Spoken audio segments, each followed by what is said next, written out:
Hello दोस्तों, जय हिंद। कैसे हैं आप लोग? उम्मीद करता हूँ अच्छे होंगे और आपकी पढ़ाई अच्छी चल रही होगी। तो दोस्तों, आज हम विज्ञान में पढ़ेंगे भौतिक विज्ञान या फिजिक्स। फिजिक्स हम देखेंगे कि जनरल साइंस में या सामान्य विज्ञान में फिजिक्स जो होता है वो हमारे लिए कितना महत्वपूर्ण है जब हम जो है वनडे एग्ज़ाम्स देने जाते हैं या फिर सिविल सर्विस की परीक्षाएं देने जाते हैं। तो जो भी सामान्य अध्ययन का पेपर होता है उसमें हमें पता है कि सामान्य विज्ञान में बायोलॉजी सबसे इम्पॉर्टेंट होता है, लेकिन फिजिक्स और केमिस्ट्री के भी कुछ सवाल होते हैं जिन्हें हमें हल करना महत्वपूर्ण होता है, आवश्यक होता है। तो दोस्तों, हम इस सेक्शन को इग्नोर करके नहीं चल सकते, हमें इस पर भी मेहनत करनी होगी। तो मैं चाहता हूं कि आप फिजिक्स हमारे साथ पढ़ें, भौतिक विज्ञान के कुछ महत्वपूर्ण टॉपिक्स को हम कवर करें साथ में। तो दोस्तों, आज पहली क्लास है, तो उम्मीद करता हूं कि आप फोकस होकर जो है चीज़ों को समझेंगे। और शुरू करते हैं आज फिजिक्स की पहली क्लास। आज हम पढ़ेंगे फिजिक्स या भौतिक विज्ञान। हमको पढ़ना है भौतिक विज्ञान।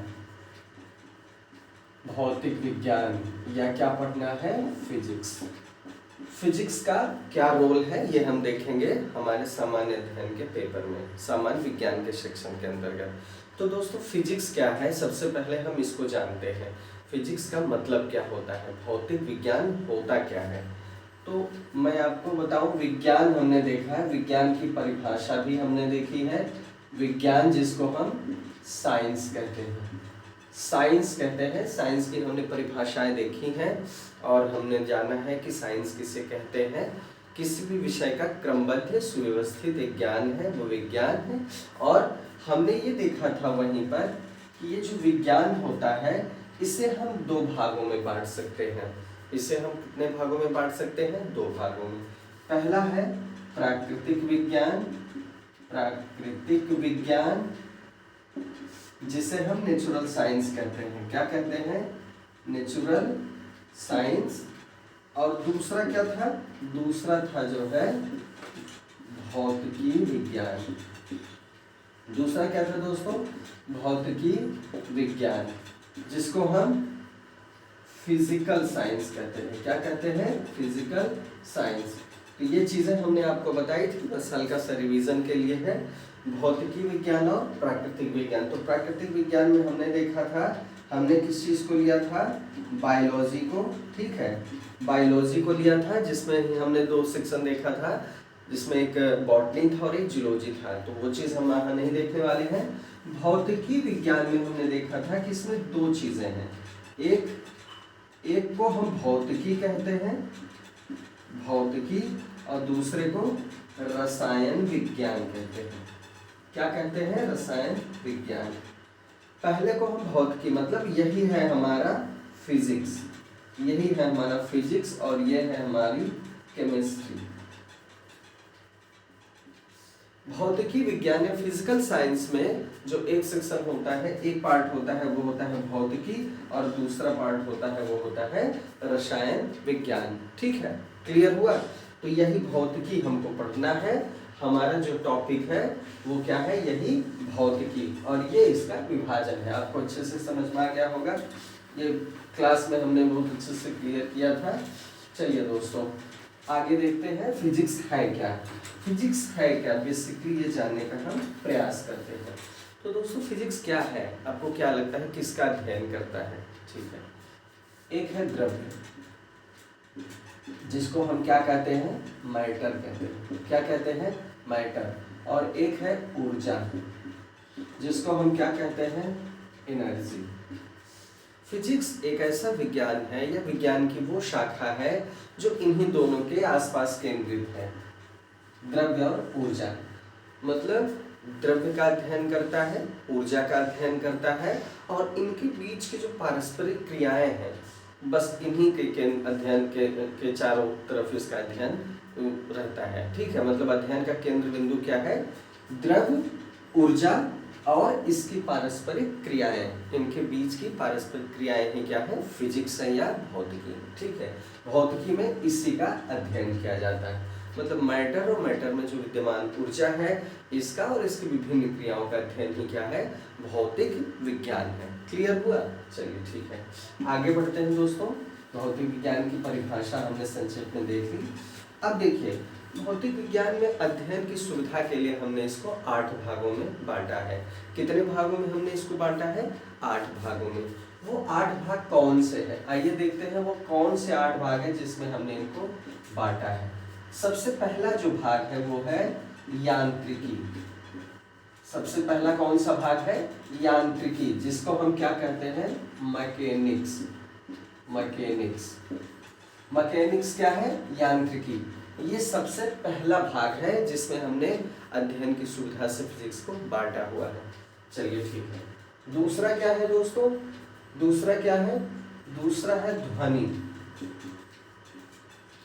ध्वनि, ध्वनि को हम क्या कहते हैं? साउंड कहते हैं। ध्वनि को हम क्या कहते हैं? साउंड कहते हैं। तीसरी चीज क्या है? तीसरी चीज क्या है? प्रकाश। प्रकाश, जिसको हम क्या कहते हैं? लाइट कहते हैं। क्या कहते हैं दोस्तों? प्रकाश को हम क्या कहते हैं? हम लाइट कहते हैं। ठीक है। अब इसी के साथ चौथा क्या है? ऊष्मा। ऊष्मा एक अगली जो है विधा है जिसमें हम इसका अध्ययन करते हैं। इसको हम क्या कहेंगे? हीट कहेंगे। क्या कहेंगे? हीट कहेंगे। पांचवी चीज क्या है? पांचवी चीज क्या है? विद्युत है। पांचवी चीज क्या है? विद्युत, जिसको हम क्या कहेंगे? इलेक्ट्रिसिटी। क्या कहेंगे दोस्तों? इलेक्ट्रिसिटी। 5 हो गए। यांत्रिकी है जिसको हम मैकेनिक्स कहते हैं। ध्वनि है जिसको हम साउंड कहते हैं। प्रकाश को हम क्या कहते हैं? लाइट कहते हैं। ऊष्मा को हीट कहते हैं। विद्युत को क्या कहते हैं? इलेक्ट्रिसिटी। अब विद्युत के बाद कौन सी चीज है? चुंबकत्व। छठवां क्या है?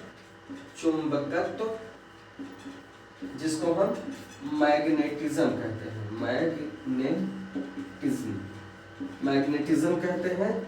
सातवां जो होता है वो क्या होता है? आधुनिक परमाणु भौतिकी। क्या कहते हैं? आधुनिक परमाणु भौतिकी। सातवां को क्या कहते हैं? ये जो है मॉडर्न फिजिक्स को कहते हैं। ठीक है, ये क्या है? Modern physics. Modern physics, modern physics या आधुनिक परमाणु भौतिकी। 8वां बाकी है इलेक्ट्रॉनिक्स। इलेक्ट्रॉनिक्स, लास्ट वाला जो 8वां सेक्शन है वो क्या है? इलेक्ट्रॉनिक्स। उसको हम क्या कहते हैं? इलेक्ट्रॉनिक्स। इलेक्ट्रॉनिक्स, ये हमारा 8वां पार्ट है। मतलब भौतिक विज्ञान को हमने कितने भागों में बांट दिया? पहला यांत्रिकी में, जिसको मैकेनिक्स कहते हैं। ध्वनि में, प्रकाश में, ऊष्मा में, विद्युत में, चुंबकत्व में, आधुनिक परमाणु भौतिकी में, और इलेक्ट्रॉनिकी या इलेक्ट्रॉनिक्स में। ठीक है, इलेक्ट्रॉनिकी या इलेक्ट्रॉनिक्स में। तो ये हमारा क्या हो गया? ये हमारा हो गया 8 भाग, जिसमें हम फिजिक्स को अध्ययन की सुविधा में बांटते हैं और इन्हीं के अंतर्गत संपूर्ण फिजिक्स का हम अध्ययन करते हैं। चलिए दोस्तों, ये हमने देख लिया। आइए अब इसके बाद देखा जाए, यांत्रिकी से हम शुरू करते हैं। हमारा जो टॉपिक स्टार्ट होगा वो होगा यांत्रिकी से। कहाँ से शुरू होगा? मैकेनिक्स से। ठीक है, मैकेनिक्स शुरू करते हैं दोस्तों आज से। आइए देख लेते हैं मैकेनिक्स या यांत्रिकी। यांत्रिकी या मैकेनिक्स। मैकेनिक्स या यांत्रिकी से शुरू करते हैं। तो यांत्रिकी में हमको सबसे पहले जो पढ़ना है, जो परीक्षा की दृष्टि से महत्वपूर्ण है, वो क्या है? मापन। क्या है? मापन, जिसको हम क्या कहते हैं? मीजरमेंट। मीजरमेंट, मापन को क्या कहते हैं दोस्तों? मापन को कहते हैं मेजरमेंट। और इसके बाद हम मेजरमेंट में क्या पढ़ेंगे? सबसे पहले राशियां पढ़ेंगे। क्या पढ़ेंगे? राशियां, जिसको हम क्या कहते हैं? क्वांटिटी। क्वांटिटी, क्वांटिटी, जिसको हम राशियां कहते हैं, यही हम पढ़ेंगे। राशियां क्या होती हैं, सबसे पहले हम ये जानेंगे कि राशियां किसे कहते हैं। दोस्तों राशियां वो होती हैं जिन्हें हम संख्या के रूप में व्यक्त कर सकते हैं, जिन्हें हम क्या कर सकते हैं, जिन्हें हम संख्या के रूप में व्यक्त कर सकते हैं। संख्या, भौतिक राशियां वो है जिन्हें हम संख्या के रूप में व्यक्त कर सकते हैं, कर सकते हैं। ध्यान दीजिएगा, यहाँ एक शब्द इंपॉर्टेंट है, संख्या। मतलब अगर आपको याद रखना हो, शॉर्ट में आपको याद रखना हो, तो राशि का मतलब क्या हुआ, राशि का मतलब हुआ उस चीज को हम राशि कहते हैं जिसे हम संख्या के रूप में व्यक्त कर सकते हैं। जैसे जनसंख्या, जनसंख्या, जनसंख्या क्या है, जनसंख्या एक राशि है।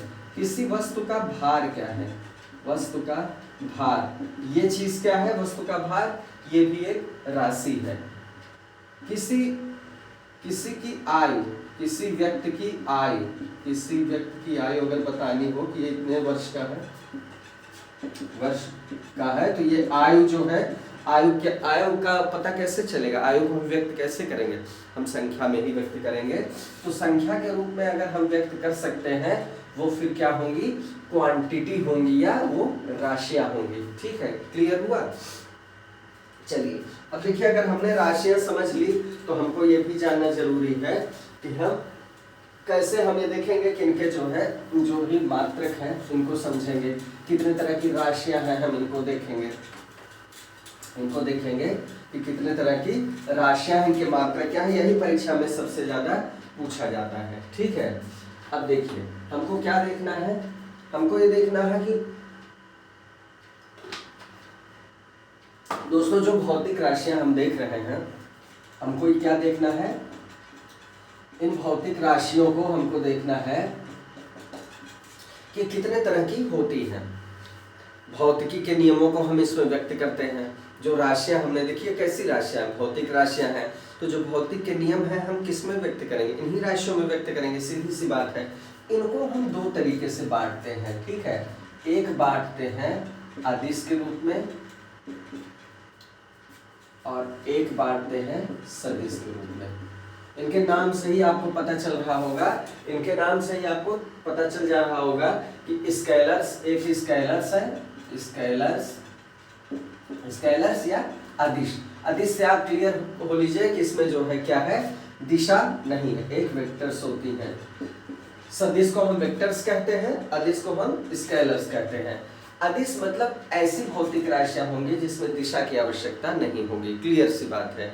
अदिश में ऐसी भौतिक राशियां हैं जिनको निरूपित करने के लिए हमको दिशा की या डायरेक्शन की आवश्यकता नहीं पड़ती, डायरेक्शन या दिशा की आवश्यकता नहीं पड़ती, नहीं पड़ती की आवश्यकता नहीं पड़ती अदिश में। और सदिश में इसके विपरीत होता है, मतलब सदिश मतलब दिशा युक्त, इसमें दिशा की आवश्यकता पड़ती है। अब सदिश में देखते हैं कौन, अदिश में देख लेते हैं सबसे पहले कौन सी ऐसी राशियां हैं जिसके लिए हमें दिशा की जरूरत नहीं पड़ सकती। जैसे मान लीजिए किसी वस्तु का द्रव्यमान है, किसी वस्तु का द्रव्यमान है, क्या किसी वस्तु का द्रव्यमान स्पष्ट करने के लिए दिशा की आवश्यकता है? बिल्कुल नहीं, दिशा की आवश्यकता द्रव्यमान के लिए नहीं है। क्या क्षेत्रफल के लिए है? क्या आयतन के लिए है? क्या वेलोसिटी के लिए है? नहीं है। क्या घनत्व के लिए है? क्या घनत्व के लिए है? क्या बल के लिए है? यही रुकिएगा, बल के लिए बिल्कुल है। तो ये कौन सी हो जाएगी? सदिश हो जाएगी। बल के लिए क्यों है? क्योंकि बल एक निश्चित दिशा में ही लगता है। ठीक है, तो बल क्या है? सदिश में आएगा। क्लियर हुआ? कोई कंफ्यूजन नहीं होना चाहिए। बल यहाँ पर बिल्कुल अलग हो गया। तो ऐसे आप समझ के प्रयास करिए पहचानने का कि कौन सी ऐसी भौतिक राशियां हैं जिनको स्पष्ट करने के लिए, निरूपित करने के लिए, प्रदर्शित करने के लिए दिशा की आवश्यकता नहीं होती। तो वो हमारी क्या हो जाएंगी? अदिश राशियां हो जाएंगी जिन्हें हम स्केलर्स कहते हैं। और सदिश राशियों में वो राशियां आएंगी जिन्हें हम क्या कहते हैं? वेक्टर्स कहते हैं। अब देखिए कौन कौन सी राशियां हैं जो सदिश हैं। एक तो मैंने सबसे पहले ही बता दिया, बल है। दूसरी कौन सी है? बल आघूर्ण भी है, बलाघूर्ण भी है। तीसरी कौन सी है? विस्थापन है। विस्थापन है, बल गुणे बल की दिशा में विस्थापन कार्य होता है।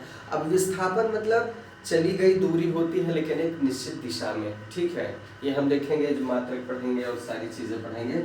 विस्थापन मतलब एक निश्चित दिशा में होना चाहिए। अब देखिए दूरी, क्या दूरी सदिश है? दूरी अदिश है। दूरी किसी भी दिशा में हो सकती है लेकिन विस्थापन जो है एक निश्चित दिशा आवश्यक होता है। उसको निरूपित करने के लिए एक निश्चित दिशा का होना आवश्यक है विस्थापन के लिए। आइए देख लेते हैं वेग।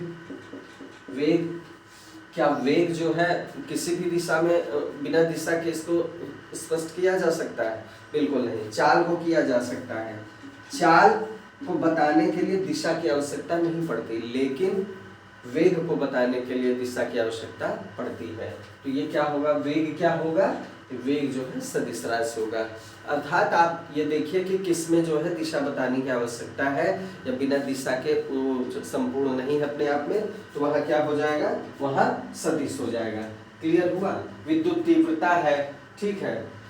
अब देखिए विद्युत तीव्रता को किस में रखेंगे? विद्युत धारा को किस में रखेंगे? विद्युत तीव्रता को किस में रखेंगे? इंटरेस्टिंग पॉइंट है। देखिए विद्युत धारा को हम अदिश में रखेंगे। विद्युत धारा को किस में रखेंगे? अगर हम केवल विद्युत धारा की बात करें, विद्युत धारा, तो ये इधर आएगा, ये अदिश में आएगा। लेकिन हम अगर विद्युत तीव्रता की बात करें, विद्युत तीव्रता की बात करें तो ये किस में आएगा? सदिश में आएगा। ये किस में आएगा? सदिश में आएगा। तो चलिए सदिश और अदिश राशियों को हमने देख लिया। अब जो अगला पॉइंट हमको देखना है दोस्तों वो क्या है? वो है मात्रक। अब हमको क्या पढ़ना है? हमको पढ़ना है मात्रक। मात्रक या यूनिट्स। एक निर्देशित मानक, एक निर्देशित मानक ही क्या है? मात्रक है।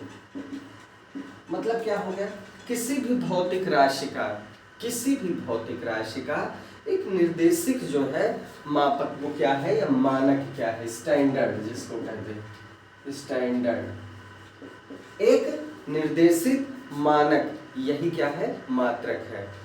अब मान लीजिए निर्देशिक मानक क्या है? निर्देशिक मानक अभी जब हम देखेंगे कि हर तरह की पद्धतियों में अलग अलग मानक हैं, जिसमें सबसे प्रमुख और सर्वमान्य जो पद्धति है वो क्या है? एसआई सिस्टम, ठीक है। उसमें हम देखेंगे कि मानकों को कैसे बनाया गया है।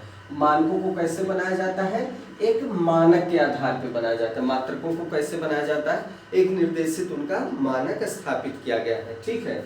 आइए देख लेते हैं, इसको समझते हैं। किसी भी राशि के निश्चित जो है परिमाण को मानक बनाया जाता है। अब देखिए मापन क्या है? मानक मापन क्या है? मापन क्या है? मापन एक तरह से तुलना है, मात्रक की और राशि की तुलना है, ठीक है। मात्रक हमने देखा। मापन क्या है?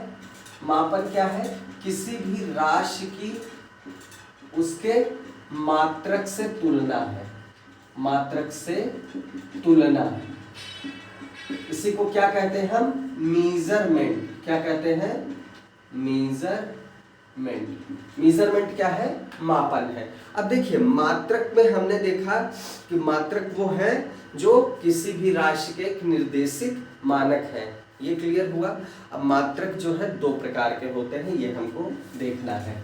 कितने प्रकार के होते हैं दोस्तों? मात्रक दो प्रकार के होते हैं। एक होते हैं मूल मात्रक, मात्रक या यूनिट। इसको हम दो भागों में बांट सकते हैं। एक होते हैं मूल मात्रक और दूसरे होते हैं व्युत्पन्न मात्रक। मूल मात्रक और व्युत्पन्न मात्रक। अब देखिए इनमें दोनों में अंतर क्या होता है? मूल मात्रक वो होते हैं जो मूल राशियों को व्यक्त करते हैं, मूल राशियों को व्यक्त करते हैं, और सबसे प्रमुख बात ये स्वतंत्र होते हैं। क्या होते हैं? स्वतंत्र होते हैं। क्या होते हैं? ये स्वतंत्र होते हैं, मूल मात्रक स्वतंत्र होते हैं। जैसे अगर हम राशियों की बात करें, लंबाई, द्रव्यमान, समय, लंबाई, द्रव्यमान और समय की बात करें। अब देखिए व्युत्पन्न मात्रक क्या है? व्युत्पन्न मात्रक जो है दो या अधिक के मेल से बनाए जाते हैं, के मेल से बनाए जाते हैं। किसी भी राशि के दो या दो के अधिक मात्रकों के मेल से बनाए जाते हैं, इनको डेरिव किया जाता है, डेरिवेटिव्स होते हैं ये क्या होते हैं? डेरिवेटिव्स यूनिट्स होते हैं, मतलब इनको बनाया जाता है, दो या दो से अधिक मात्रकों को मिला के इनको बनाया जाता है। अभी उदाहरण में हम देखेंगे तो आपको और अच्छे समझ में आएगा। मूल मात्रकों में क्या है? जो मूल राशियों को व्यक्त करते हैं, और ये क्या होते हैं? स्वतंत्र होते हैं, मतलब इनको किसी से मिला के नहीं बनाया जाता, ये अपने आप में स्वतंत्र होते हैं। लंबाई, द्रव्यमान, समय, जैसे ये क्या है? मूल राशियां हैं। अब हम देखेंगे दोनों के उदाहरणों से हम इनको बहुत अच्छे से समझने का प्रयास करेंगे। आइए देखते हैं कि मूल मात्रक और व्युत्पन्न मात्रक कैसे बनते हैं और कैसे ये किसी राशि को निरूपित करते हैं, कैसे किसी राशि को ये व्यक्त करते हैं। आइए देखा जाए।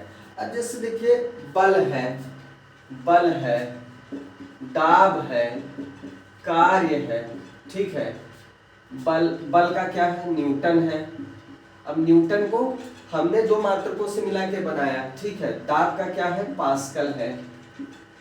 कार्य का क्या है? जूल है। ये मात्रक कैसे मात्रक है? ये मात्रक है व्युत्पन्न मात्रक।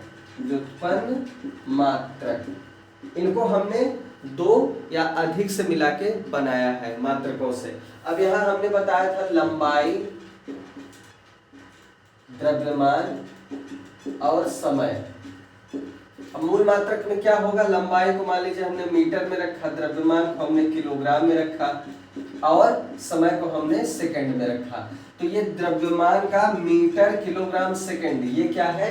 ये मूल मात्रक है दोस्तों, ये क्या है? मूल मात्रक है। लेकिन न्यूटन, पास्कल और जूल ये मूल मात्रक नहीं है। ये कौन से मात्रक हैं? व्युत्पन्न मात्रक हैं। यही अंतर इनमें होता है कि ये दो या दो से अधिक मात्रकों को मिला के बनाए जाते हैं, और ये जो मूल मात्रक होते हैं ये स्वतंत्र होते हैं और मूल राशियों को व्यक्त करते हैं। चलिए ठीक है, ये आपको क्लियर हो गया होगा। चलिए अब जो इनके लिए जो वो है प्रचलित सिस्टम है, पद्धतियां हैं, इनको देख लेते हैं। ये इंपॉर्टेंट है, परीक्षा में पूछा जाता है और एक दो पद्धतियों से सवाल पूछा जाता है। आइए पढ़ लेते हैं। हम देखते हैं सबसे पहले सीजीएस प्रणाली के बारे में। कितनी प्रणालियां हैं? मात्रक पद्धतियां, मात्रक पद्धतियां। ये मात्रक पद्धतियां हैं कितनी? 4, 1, 2, 3 और 4। पहली क्या है? सीजीएस। पहली जो प्रणाली है दोस्तों वो कौन सी प्रणाली है? CGS system. अब सीजीएस सिस्टम में क्या है? सीजीएस सिस्टम में है सेंटीमीटर, ग्राम, सेकंड।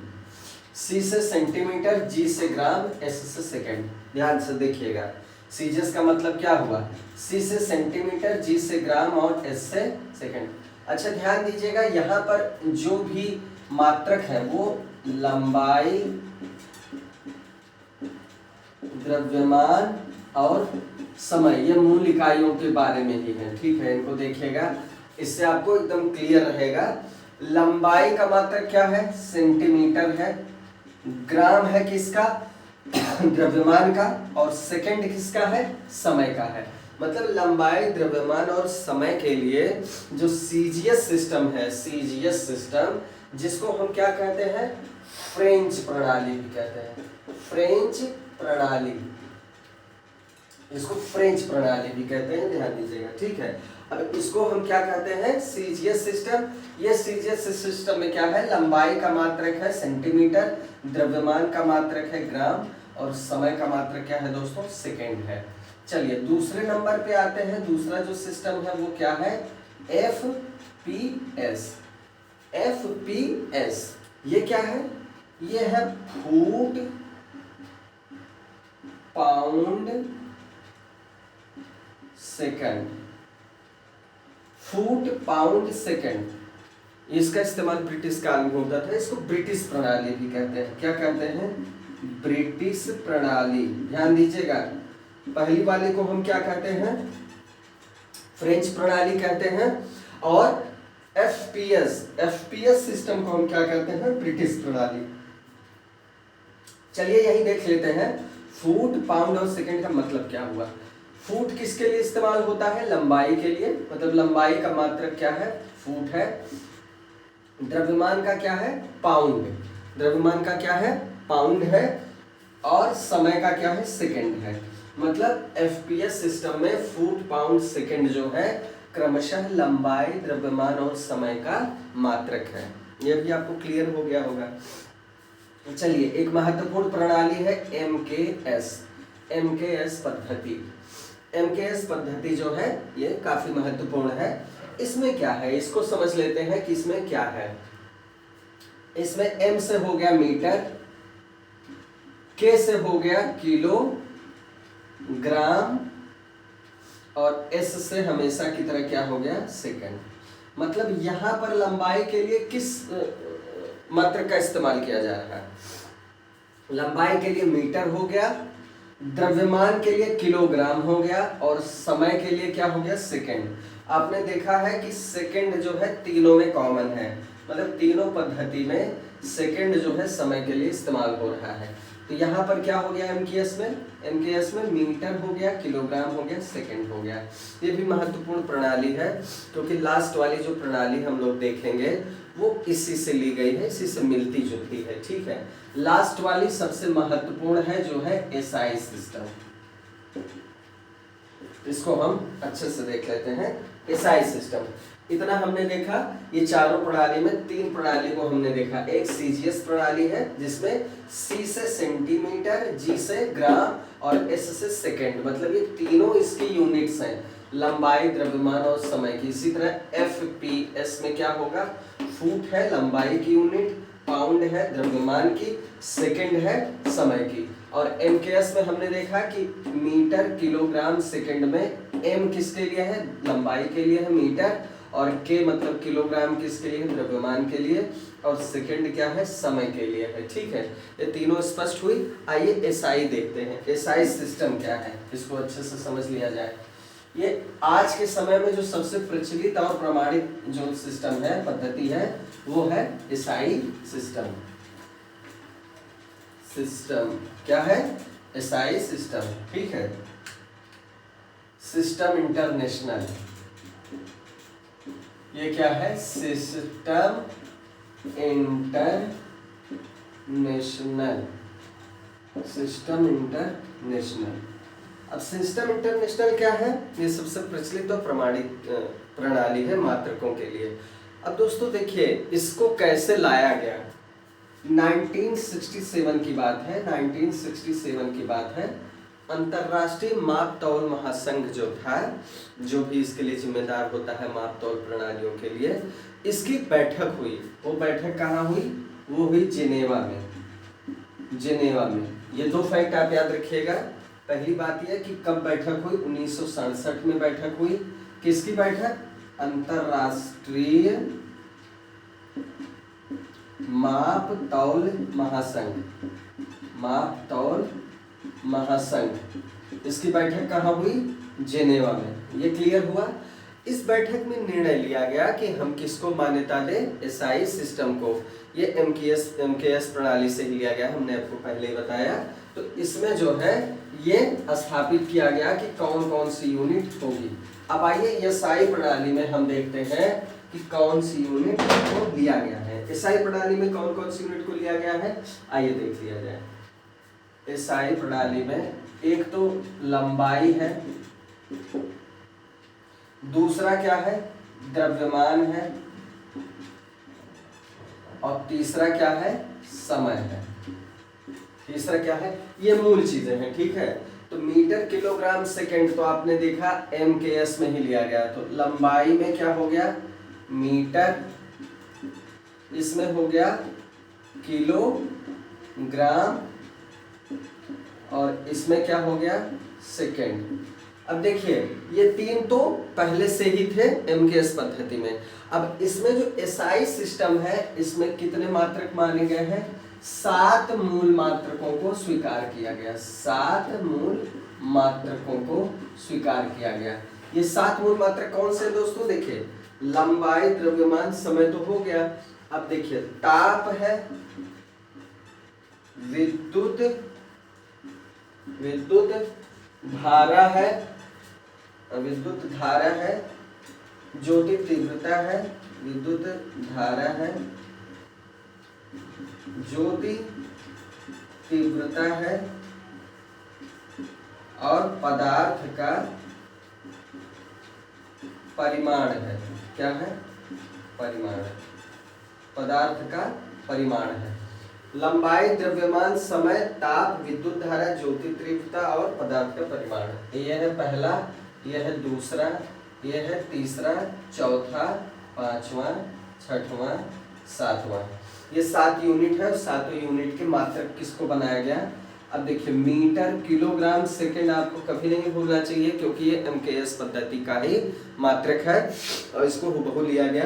अब ताप का क्या होगा दोस्तों, ताप का क्या होगा केल्विन।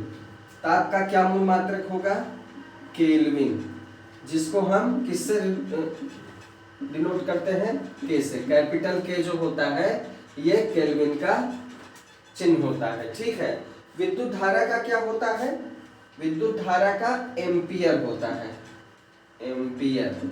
एम्पियर को किससे हम दिखाते हैं, ए से दिखाते हैं। ज्योति तीव्रता किससे दिखाते हैं, कैंडिला, कैंडिला या कैंडिला जो भी कह लीजिए, क्या कहेंगे कैंडिला। इसको CD से दिखाते हैं, कैपिटल C होगा फिर D होगा, कैंडिला। और पदार्थ का जो परिमाण होता है उसको मोल कहते हैं। क्या कहते हैं, मोल। इसको MOL से दिखाते हैं। मतलब अच्छे से क्लियर हो रहा होगा आपको। लंबाई का क्या है मीटर, द्रव्यमान का किलोग्राम, समय का सेकंड। तो ये तो MKS से ही हो गया, MKS पद्धति, मीटर किलोग्राम सेकंड, ठीक है। ये तो आपको क्लियर हो गया। ताप जो राशि है इसका मूल मात्रक SI यूनिट में क्या है, केल्विन है, जिसको K से दिखाते हैं।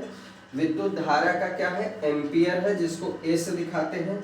ज्योति तीव्रता का क्या है, कैंडिला है, जिसको CD से दिखाते हैं। और पदार्थ का जो परिमाण है जिसको हम मोल कहते हैं, और मोल को किससे दिखाते हैं, MOL से। ये 7 राशियां हैं और 7 राशियों के 7 मूल मात्रक हैं। किस यूनिट में, SI यूनिट में, सिस्टम इंटरनेशनल में। ये चीज आपको क्लियर हुई, ठीक है दोस्तों। तो मुझे उम्मीद है कि ये चीज आपको एकदम क्लियर हो गई होगी। अब देखिए 2 संपूरक मात्रक भी हैं, SI के 2 संपूरक मात्रक हैं। संपूरक मात्रक क्या है, आइए देख लेते हैं। संपूरक मात्रक देख लेते हैं। संपूरक मात्रक कौन से हैं, संपूरक मात्रक में एक रेडियन है और एक क्या है, स्टेरेडियन। स्टेरेडियन, रेडियन और स्टेरेडियन। मान लीजिए कोई वृत्त है, ठीक है, कोई वृत्त है, इसका कोई एक त्रिज्या है, ठीक है, इसकी कोई त्रिज्या है। तो इस त्रिज्या के बराबर जो चाप होता है, इसी के द्वारा जो कोण बनाया जाता है वो क्या है, एक रेडियन है। मान लीजिए ये त्रिज्या है, ये त्रिज्या के बराबर यहाँ चाप हुआ, इसी से जो कोण बनता है इसके केंद्र पे, ये क्या होता है, रेडियन। जब समतल पे कोण बनाने की बात होती है तब इसी का इस्तेमाल किया जाता है। मान लीजिए जो ठोसी कोण है, ठोसी गोले हैं, वहां पर किसका इस्तेमाल किया जाएगा, वहां पर स्टेरेडियन का इस्तेमाल किया जाएगा, स्टेरेडियन का। ये ठोसी गोलों के लिए है।